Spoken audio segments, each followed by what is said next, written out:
마태복음 21장 18절부터 22절 말씀 함께 읽습니다. 이른 아침에 성으로 들어오실 때에 시장하신지라 길가에서 한 무화과 나무를 보시고 그리로 가사 잎사귀밖에 아무것도 얻지 못하고 나무에게 이르시되 이제부터 영원토록 내게 열매가 맺지 못하리라 하시니 무화과 나무가 곧 마른지라. 제자들이 보고 이상히 여겨 가로되 무화과 나무가 어찌하여 곧 말랐나이까? 예수께서 대답하여 가라사대 내가 진실로 너희에게 이르노니 만일 너희가 믿음이 있고 의심치 아니하면 이 무화과 나무에게 된 이런 일만 아니라 이 산더러 들려 바다에 던지우라 하여도 될 것이요 너희가 기도할 때에 무엇이든지 믿고 구하는 것은 다 받으리라 하시니라. 아멘. 할렐루야. 오직 예수 마라나타. 오늘도 하나님의 집에 나와 예배하는 여러분들에게 우리 아버지 하나님의 은혜와 평강이 넘치길 주 예수 그리스도 이름으로 축원합니다.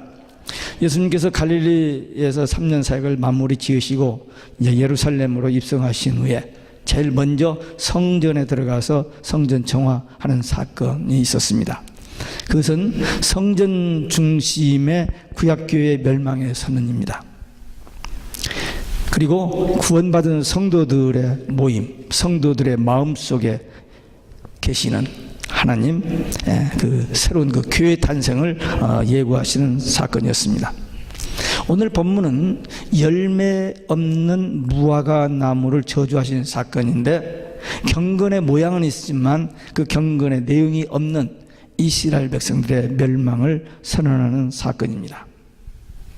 오늘 무화과 나무의 저주 사건이라는 제목으로 우리에게 주시는 하나님의 말씀을 함께 받겠습니다. 첫째는 무화과 나무 열매를 기대하신 예수님. 예수님께서 예루살렘에 입성하시고 성전 정화라는 엄청난 사건을 치르신 후에 베다니로 가서 주무시고 다음날 나오는데 오다가 보니까 시장하셨다는 표현이 있습니다. 왜 그랬었을까? 예수님은 큰일 앞에 놓고 항상 기도를 많이 하시는데 밤을 새가면서 기도를 많이 하십니다. 오병이어의 기적이 있은 후에 이 백성들이 왕으로 삼으려고 할 때 제자들 보내고 사람들 보낸 뒤에 산에 가서 밤새도록 기도합니다. 예수님 철야 기도 많이 하셨어요. 지금 마지막 주간이잖아요. 그리고 이제 앞으로 3, 4일 후에는 무슨 일이 일어날 것을 다 알고 계시잖아요. 그렇기 때문에 기도하시고 이른 아침에 그냥 성전으로 나오시는 그런 상황에서 시장하셨다는 그런 표현이 있습니다. 그래서 입이 무성한 무화과 나무를 보고 그 나무를 앞에 갔는데 아무런 열매가 없는 거예요. 이 무화과 나무는 포도나무와 감람나무와 더불어 이스라엘의 3대 과목입니다. 그리고 이 무화과 나무는 이스라엘을 상징합니다. 예수님께서 열매를 구하던 이 때는 4월입니다. 시기적으로 열매가 없는 때요. 3월에 싹이 나고 5월, 6월에 열매가 맺는 그 중간이기 때문에 아직 열매가 없는 때입니다. 그럼에도 불구하고 예수님께서 무화과 나무로 가신 것은 그 나무의 잎이 무성한 까닭입니다. 신적인 능력을 가지신 예수님께서 잘못 판단하고 가신 것이 아니라 열매 없이 잎사귀만 무성한 그 무화과 나무를 통해서 제자들에게 중요한 교훈을 주시기 위함이었습니다.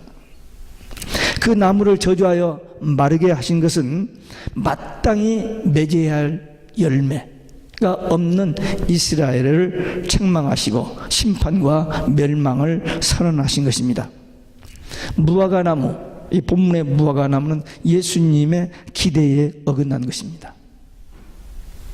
분명히 하나님께서 선민으로 택하셔서 모든 특혜를 베푸시고 특별한 은혜와 복을 주셨습니다. 그리고 메시아를 보내주시겠다고 약속하셨습니다. 세례 요한이 와서 분명히 외쳐 증거했고 예수님이 직접 말씀하시고 또 말씀뿐만 아니라 놀라운 기적들을 통해서 그리고 예수님의 입으로 내가 하나님이 보내신 그리스도 메시아라고 하는데도 불구하고 끝까지 그 말씀을 거절해버리는 그리고 예수님을 죽이려고 하는 그들, 열매 맺지 못하는 그들이었습니다. 우리 하나님께서 우리에게 믿음의 분량에 합당한 열매를 기대하십니다. 근데 교회 생활은 익숙하고 교회 여러 가지 의식 이런 것은 많이 알고 다 하는데 열매가 없는, 입만 무성하고 열매를 맺지 못하는 그런 자들이 많이 있습니다. 하나님께서 우리에게 기대하신 그 길이에 어긋나지 않고 열매 맺는 제자로 살아야 됩니다. 열매가 있어야 돼요. 열매. 한번 따라서 하시기 바랍니다. 열매 맺는 제자가 되자. 농부가 농사를 지을 때 땅을 갈고 씨를 뿌리고 잡초를 뽑아주고 거름을 주고 그 떼약볕에서 열심히 일하는 이유가 뭡니까? 열매잖아요. 열매. 하나님께서 우리에게 생명과 건강을 주시고 믿음을 주시고 여러 가지 모든 축복과 은혜를 주신 것은 우리들로 하여금 열매를 맺게 하시는, 그 열매를 기대하시는 것입니다. 그러므로 이제 우리는 주님의 기대에 어긋나지 않도록 열매 맺는 생활을 해야 돼요. 어떤 열매? 갈라디아서 5장 22절 23절에 보면 바울은 성령의 9가지 열매를 얘기합니다. 사랑과 희락과 화평과 인내와 자비와 양성과 온유와 충성과 절제. 네. 그 9가지 열매 우리 생활에서 맺어져야 돼요. 내적인 성령의 열매로서 성품이 변화가 오고 말과 행동과 여러 가지 이런 것들이 변화가 와야 됩니다. 그 열매가 나타나야 돼요. 또 기도의 열매가 있어야 돼요. 기도해서 응답 받아야 됩니다. 우리가 기도하면 분명히 응답 받습니다. 믿음을 가지고 기도하면 반드시 응답이 나타나, 치유도 나타나고 회복도 나타나고 능력도 나타나고 기적도 나타납니다. 이 성경에 나타난 사람들에게만 그런 기적이 아니라 오늘날 우리에게도 나타나요. 기도하면 반드시 응답이 있습니다. 감기 걸리면 기도해야 돼요, 안 해야 돼요? 그냥 약 한 번 먹고 끝나버리지 무슨 기도. 근데 감기 걸려도 기도해야 돼요. 기도하면 나아요, 안 나아요? 나아요? 경험해봤어요? 기도. 감기 걸렸다. 약 먹어도 돼요. 약도 먹고 기도해야 됩니다. 기도하면은 그 기도가 응답되느냐 안 되느냐 기도해보세요. 어쨌든 2, 3일 가고 어쨌든 3, 4일 길면 한 일주일 가도 감기가 나아요, 안 나아요? 감기 나은 겁니다. 분명히 감기 저기면 예수님의 이름으로 명하는 감기가 떠나가라. 그렇게 기도하면 감기 떠나갑니다. 감기 별거 아닌 것 같지만 감기도 걸리면 큰일 날 수가 있어요. 잘못 걸리면. 조지 뮬러라는 분이 5만 번 기도 응답을 받았다고 그래요. 그래서 제가 야 대단하다 하다가 한 번 그 말씀을 생각하다가 제가 계산해 보니까 저도 5만 번 기도 응답 받은 것 같더라고요. 왜? 하루에 3번씩 제가 밥 먹을 때마다 기도하거든요. 그 아침에 일어나서 기도하고 저녁에 기도하고 신방 가서 기도하고 예배 때 기도하고 그 기도가 다 응답됐으니까 제가 이렇게 뻣뻣하게 살아있잖아요 지금. 그렇잖아요. 계산해 보니까 세 때 식사 기도만 해도 1년이면 몇 번이 1000번이 넘어가잖아요. 몇십 년 기도했으니까. 반드시 기도는 응답됩니다. 그러니까 믿음을 가지고 기도해야 돼요. 기도 응답. 혹시 아직도 기도 응답을 못 받았다 하면은 인내를 가지고 기도해야 됩니다. 그 다음에 전도 열매입니다. 우리 신앙생활하면서 전도 열매에 대해서 사람들이 굉장히 부담을 갖습니다. 전도해야 하는데 전도가 안 되고 안 하고 해도 열매가 없고 그러니까 포기해버립니다. 은사 있는 사람이 하는가 보다라고 안 해버리는 그런 경우가 많은데 아니에요. 전도는 해야 됩니다. 왜? 하나님의 소원입니다. 주님의 지상 명령입니다. 그리고 우리가 인간이 이 땅에서 우리 성도들이 이 땅에서 할 수 있는 가장 위대한 일이 전도입니다. 왜? 그 한 사람이 영혼 구원 받는데 천사를 통해서 구원하시지 않고 반드시 예수 믿는 사람들의 입을 통해서 복음 전도를 통해서 그 영혼이 구원받습니다. 복음을 들어야 믿고 믿어야 구원받는데 전해주는 사람이 없으면 복음을 들을 길이 없는데 천사를 통해서 복음을 전하는 게 아니라 우리 믿는 사람을 통해서 전해줘요. 그렇기 때문에 누군가는 모르지만 우리 통해서 예수 믿고 구원받을 사람이 분명히 있습니다. 그게 없다고, 안 보인다고 포기하지 마시고 계속 기도하면 그게 가족일 수도 있고 자녀일 수도 있고 친구, 친척일 수도 있습니다. 교회 안에도 있습니다.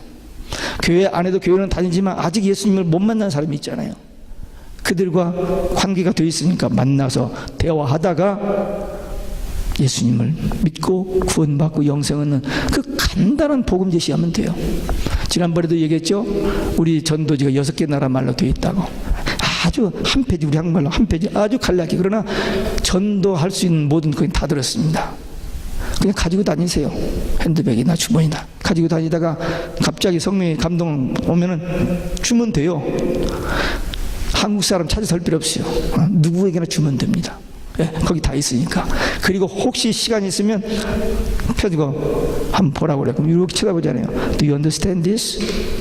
그럼 자기 나라 말 찾아서 읽으니까 알죠. 한번 소리내서 읽어보라고. 그러면 그 복음의 내용이 다 전달 자기 입으로 다 하잖아요. 그 다음에 그 기도 있는 기도 한번 해봐라. 그렇게 해서 전도할 수 있습니다. 예. 꼭 한국 사람만 전도해서 교회 데려오는 것만 전도가 아니고 누구에게든지 나도 주님의 지상 명령, 하나님의 소원 따라서 한 영혼, 왜? 그 한 영혼 구원을 위해서 주님이 십자가에 죽으셨고 그 한 영혼의 구원은 천하보다도 귀하고 그 영혼이 멸망받고 지옥 갈 자가 구원받고 천국 가는 이 엄청난 사건, 우리를 통해서만 이루어질 사건이 기다리고 있습니다. 전도 열매 맺어야 됩니다. No matter what. 바쁘고 피곤하고 시간이 없어요. 다 핑계입니다. 뜻을 가지고 기도하면 하나님께서 꼭 구원 받을 사람, 전도 받아야 할 사람을 만나게 해주셔요. 그래서 전도합니다. 제가 몇 년 전에 비행기 타고 한국 가다가 태국 사람을 만났어요. 태국. 우크라이나 가다가 비행기 도중에 밥을 먹고 나서 말을 걸었어요. 뉴욕타임즈가 꽂혀있더라고. 잠깐 봐도 되느냐고. 그래서 보는 척하고는 말을 걸었습니다. 복음 제시했어요. 영접했어요. 제 이름만 알지 지금 연락이 필요는 없습니다. 예. 그러나 우리는 때를 얻든지 못 얻든지 전도해야 돼요. 예. 한 번은 제가 공항에 나가다가 버스를 놓쳤어요. 여기서. 그래서 택시를 불러서 타고 가는데 택시 운전수한테 전도했습니다. 근데 영접 기도까지는 못했어요. 마지막 공항에서 차 세워놓고 잠깐 기도하자고 기도해 줬습니다. 그 팁을 20불 줬어요. 네. 기회 있을 때마다 전도하면은 우리가 알지 못하는 곳에서 열매 맺어질 수 있습니다. 주님께서 우리 개인과 가정과 교회에 금년 열매 맺기를 기대하고 계십니다. 말씀 순종하고 뜨겁게 기도하고 열심히 최선을 다해서 좋은 열매 많이 거두시는 복된 한 해 되시기를 주 예수 그리스도의 이름으로 축원합니다. 두 번째, 열매 없는 무화과 나무를 저주하신 예수님. 열매를 기대하셨던 예수님께서 열매 없는 무화과 나무를 저주하시니까 금방 말라버렸어요. 서서히 시들어진 게 아니라 그 자리에서 바싹 말라버린 거예요. 그러니까 제자들이 이것을 보고 이상히 여긴 겁니다. 앞에서도 언급했습니다만 지금 무화과 나무가 열매를 맺을 계절이 아니에요. 지금 이제 막 싹이 막 난 그런 적인데, 그래서 그렇게 물었던 겁니다. 이 무화과 나무는 신앙의 열매를 맺지 못한 이스라엘을 상징합니다. 그래서 예수님께서 이 잎만 무성하고 열매 없는 무화과 나무를 저주하심으로 의식과 형식만 치우쳤고 실제로 신앙의 열매 없는 이스라엘 백성들에게 하나님의 심판이 임할 것을 경고하신 사건입니다. 이 무화과 나무 사건은 이스라엘 백성뿐만 아니라 우리 성도들에게도 해당되는 말씀입니다. 열매 없으면 안 됩니다. 이스라엘 사람들이 종교적이고 의식적이고 겉만 번들을 하고 속은 열매 없고 믿음 없이 살았던 것처럼 오늘날 많은 교인들이 종교적인 의식, 형식은 다 갖춰졌어요. 교회 생활도 오래 했고 직분도 그럴듯하고 또 교회 봉사도 많이 하고, 그러나 믿음의 열매, 기도의 열매, 성령의 열매, 전도의 열매가 없는 거예요. 그러면 오늘 이 말씀을 보면서 우리 한번 우리 자신을 어떻게 할 것인지 깊이 생각해 보아야 됩니다. 세례 요한이 나타나서 처음에 여쭈었고 예수님도 사역 초기에 하신 말씀이 있습니다. 좋은 열매 맺지 못한 나무는 찍어 불에 던지우리라, 그렇게 경고하신 일이 있습니다. 왜? 열매를 기대했기 때문에. 그 열매 기대한 대로 안 되면은 나무를 찍어 버리고 땅을 파엎어버리고 다른 나무를 심으라, 그런 말씀되어 있습니다. 반드시 열매를 맺어야 됩니다. 열매 없는 무화과 나무가 말라 죽은 것은 주님의 기대에 어긋나고 열매 맺지 못한 것에 대한 징계와 심판입니다. 하나님께서 우리 예수 믿고 구원받고 그리고 하나님의 자녀되고 은혜와 평강과 복을 누리게 해 주셨습니다. 분명히 우리가 그렇게 믿고 그렇게 고백하고 그렇게 체험하고 누렸습니다. 그런데 그냥 세상에 눈이 쏠리고 또 은혜를 잊어버리고 세상과 벗하고 또 하나님의 일을 소홀히 하고 이렇게 열매 맺는 일은 무시하고 그냥 적당하게 종교생활 해버리면 반드시 책망과 징계가 있다는 것은 분명한 일입니다. 하나님은 좋으신 분이시에요. 네, 사랑이 많으신 분이십니다. 그러나 아무라도 그냥 무조건 그렇지 않아요. 다 죄로 멸망박을 그들을 구원하여 주신 길을 주시고 잘못하여 부족하여 넘어지고 잘못하면 회개하고 용서받을 기회를 다 주십니다. 말을 안 들으면 때려서 책망을 해서 회개케 만드세요. 그래서 회개하는 자는 용서하여 주시고 사랑해 주시고 축복하시고 구원해 주시지만 죄를 지적해도 깨닫지 못하면 회개하지 않으면 하나님은 그걸 그대로 받아들일 수는 없어요. 하나님은 거룩하시기 때문에 죄를 그대로 받아들일 수는 없어요. 그래서 징계하십니다. 예수님께서 그런 말씀을 하셨어요. 너희가 무슨 죄를 짓든지 다 용서받는다. 딱 한 가지 죄만은 용서받을 수 없다. 그게 뭐냐? 성령을 거역하는 죄입니다. 왜? 사람이 부족하게 넘어지고 죄를 지어도 성령께서 그건 잘못된 거야 지적해 주시면 아유 잘못했습니다 하고 회개하면 용서받고 하나님과의 관계가 회복되는데, 이 성령의 이 감동을, 성령의 그 인도를 거절하고 그냥 고집 부리고 그냥 세상적으로 육적으로 정욕적으로 탐욕적으로 나가버리면은 때려서 너 얻어왜? 복음의 양면성입니다. 누구든지 예수 믿으면 멸망받지 않고 구원 영생 천국입니다. 그러나 믿지 아니하면, 죄를 회개하지 아니하면, 예수님을 거역하면 때려서 얻어왜?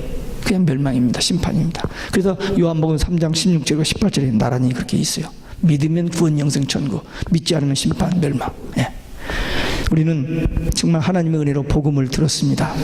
깨달았습니다. 믿었습니다. 끝까지 변함없이 한결같이 누가 뭐래도 온 세상 사람이 다 이 길을 간다 할지라도 성경을 떠났으면 따르지 말고 성경대로만 주님만 바라보고 나가야 됩니다. 이제 우리는 주님 말씀 절대 신뢰하고 그리고 성령의 인도하심 따라 세상과 구별된 삶, 그리고 성령께서 감동 주시고 능력 주시는 따라서 기도의 열매, 전도의 열매, 성령의 열매, 믿음의 열매 많이 맺는 승리하는 믿음의 성도들, 가정들 되시기를 주 예수 그리스도의 이름으로 축원합니다.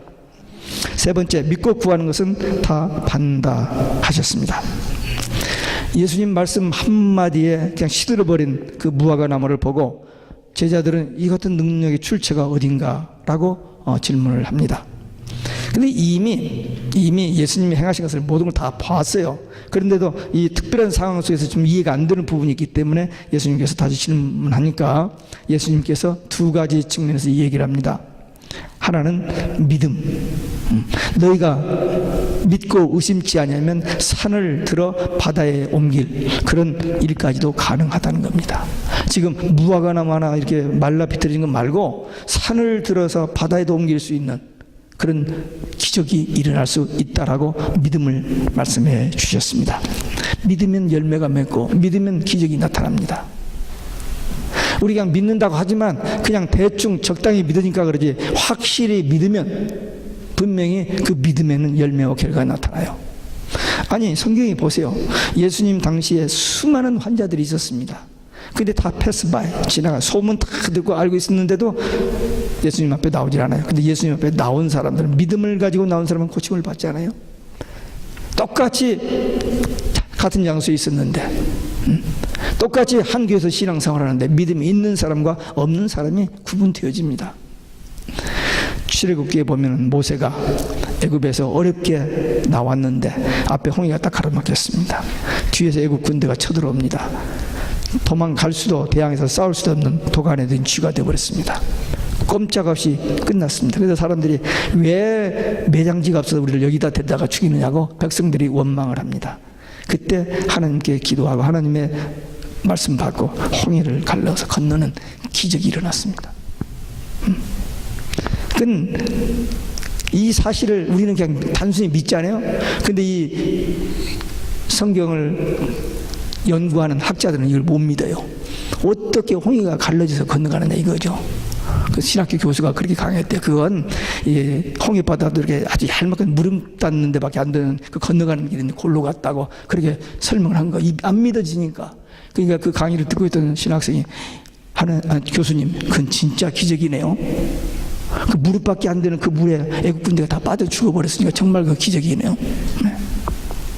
안 믿어지는 거, 믿는 사람이 있고 안 믿어지는 사람이 있습니다. 다니엘서 보면 다니엘서의 세 친구가 우상을 만들고 절하니까 안 합니다. 그 이제 풀무불에 던짐을 받기 직전에 왕이 다시 한번 얘기합니다. 야, 지금 절하면 살려주고 안 하면 불 속에 들어간다. 그랬더니 왕이요, 염려하지 마세요. 하나님 우리 구원해 주십니다. 그리 아니하실지라도, 여기 풀무불에서 구원해 주시지 아니할지라도 우상에게 절하고 지옥 가는 것보다는 풀무 속에 죽고 천국 가겠습니다라고 얘기했어요. 풀무불에 던져버렸습니다. 살아났습니다. 다니엘이 노예로 팔려가서 총리까지 되니 얼마나 시기 질투 있겠어요. 그래서 연구를 해가지고 다니엘을 죽일 계획을 하고, 다니엘이 너무너무 기도를 하니까 누구에게든지 기도하면은 사자굴에 집어넣는 법을 이 왕에게 요구해서 통과시켜놨습니다. 그리고 어찌해요? 아니나 다를까 여전히 기도하는 거예요. 잡아다가 왕 앞에 기도하지 말라고 했는데 기도합니다. 사자굴에 집어 던졌습니다. 살아났습니다. 믿음, 살아계신 하나님을 믿으면 하나님께서 이러한 기적을 오늘 우리에게도 보여주십니다.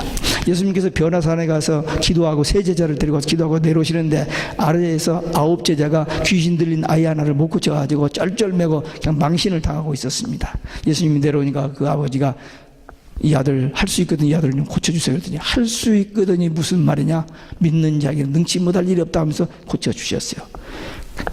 그들이 간 다음에 제자들이 예수님께 묻습니다. 왜 우리는 안 됐습니까? 왜 우리는 못 고쳤습니까? 기도 안 했기 때문이라는 거예요.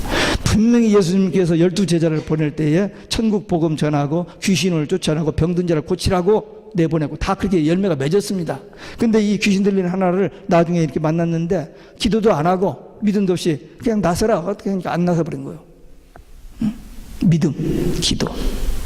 이게 같은 기도 같은데도 아니에요. 다릅니다. 믿음으로 하는 기도와 믿음 없이 하는 기도는 다릅니다. 믿고 구하는 것은 다 받으리라. 응답하여 주신다는 것입니다. 아까 우리 어린애들에게도 얘기했습니다. 기도의 대상이 누구냐? 하나님이십니다. 예수님의 이름으로 기도하고 성령의 인도하심 따라 기도해야 돼요. 우리가 말을 많이 만들어내가지고 하는 그 기도, 물론 주님이 들으시고 응답하십니다. 그러나 정말 하나님이 원하시는 기도는 성령의 감동으로 말씀을 따라서, 기도는 투웨이 커뮤니케이션입니다. 혼자 막 달라만 하는 그건 기도가 아니에요. 그건 증언부언이고 그건 독백입니다.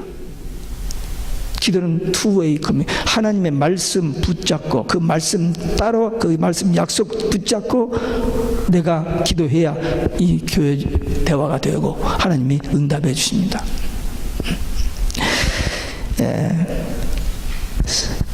기도하다 보면은 이렇게 믿음을 가지고 말씀을 의지해서 기도하다 보면 믿음이 생겨져요. 그래서 그 기도가 응답되어지는 것을 체험하게 됩니다. 우리 기도하면은 주님께서 급히 바로 응답해 주시는 경우가 있어요. 어린아이가 젖먹이가 젖 달라고 울 때, 아이들이 밥 달라고 할 때 부모가 바로 주는 것처럼 그냥 right away yes 대답이 있습니다. 또 어떤 때는 wait, 기도가 응답이 쉽게 안 돼요. 아이들이 자동차를 사달라고, 차를 사달라고 하면은 더 커서 대학 다닐 때 사준다고 기다리라고 하는 그런 것처럼 우리 기도하면 wait, 그렇게 응답하실 때가 있습니다. 세 번째는 no로 응답하십니다. 어린아이가 담배 사달라고 마약 한번 먹고 싶다고 하면 부모가 no 하는 것처럼 우리가 잘못 구하는 것을 하나님께서 no 하고 응답하신, 그게 응답이에요. 노가 응답입니다. 우리가 달라고 하는 대로만 다 주는 게 응답이 아니고 하나님께서 바로 응답도 하시고 또 기다리라고 하시고 노로 대답하시는 것이 그게 바로 응답하십니다. 기도를 하되 믿음 없이 그냥 해보는 기도, 잘못된 기도입니다. 또 기도하되 의심해요. 될까 말까 하면서 의심하면서 두 마음 가지고 기도하는 경우가 있어요. 되면 되고 안 되면 안 되고 두 마음, 그런 기도도 잘못된 기도입니다. 믿음의 기도는 환경과 현실 상황 그기 때문에 이렇게 두려워하고 염려하지 않냐고 하나님이 살아계신다. 하나님께서 우리 기도를 들으신다. 그리고 지금 내가 이 기도는 내 욕심과 내 어떤 정욕을 따라서 구하는 게 아니고 하나님의 뜻을 위해서, 어떻게 하면 하나님께서 베푸시는 그 은혜를 힘입기 위한 그런 자세로 내 힘으로 할 수 없으니 하나님의 도움을 간구하는 그런 기도를 드릴 때 반드시 응답해 주십니다. 오직 예수 신앙만 가지고 절대 신뢰하면서 끝까지 간청하여 기도하면, 끝까지 응답 될 때까지 기도하면 반드시 응답해 주십니다. 오직 예수 신앙 가지고 바른 기도 생활로 일생 동안 기도 응답 많이 받는 승리의 삶이 되시기를 주 예수 그리스도의 이름으로 축원합니다. 기도하시겠습니다. 오늘 우리 한 목소리로 받은 말씀 가지고 결단의 기도 드리시겠습니다. 기도의 열매, 성령의 열매, 믿음의 열매, 전도의 열매 맺어 하나님께 영광 돌리고 정말 하나님이 기뻐하시는 일꾼으로 사역자로 살기 위한 결단의 기도 함께 드리시겠습니다.